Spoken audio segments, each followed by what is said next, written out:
కానీ 2 ఏళ్ల కాంగ్రెస్ పాలనలోనే అంత అస్తవ్యస్తమైపోయింది. ఇవాళ కరెంటు 12-13 గంటలు కూడా వస్తలేదు రైతులకు.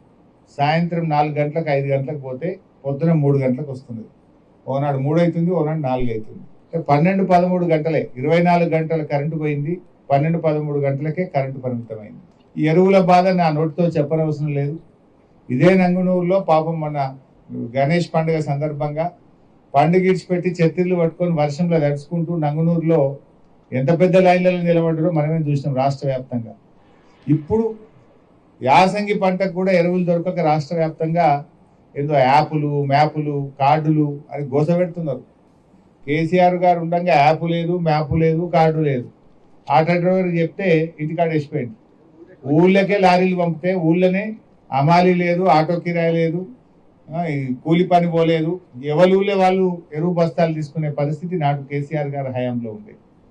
ఎరువులు ఇయ్యే చేతగాక యాప్లు మ్యాపులు కార్డుల కథ పెట్టిండ్రు. కొన్ని జిల్లాల్లో యాప్లు పెట్టిండ్రు, కొన్ని జిల్లాల్లో కార్డులు పెట్టిండ్రు. గోసపుచ్చుకుంటున్నారు రైతుల్ని. ఇప్పుడు షాపుల్లో లేని యూరియా యాపుల్లో యాడికెళ్ళి వస్తుంది? షాపులు ఉంటే కదా యాప్లు వచ్చేది.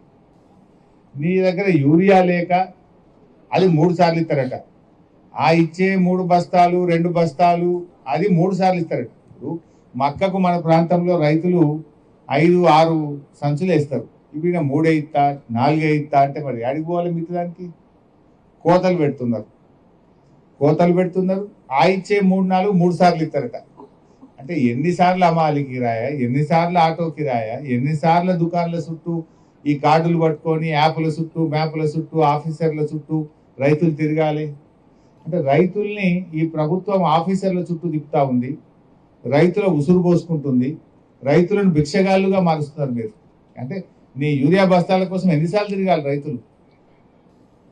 ఈ రకంగా అటు యూరియా సరఫరా బాగలేదు, ఇటు కరెంట్ సరఫరా బాగలేదు.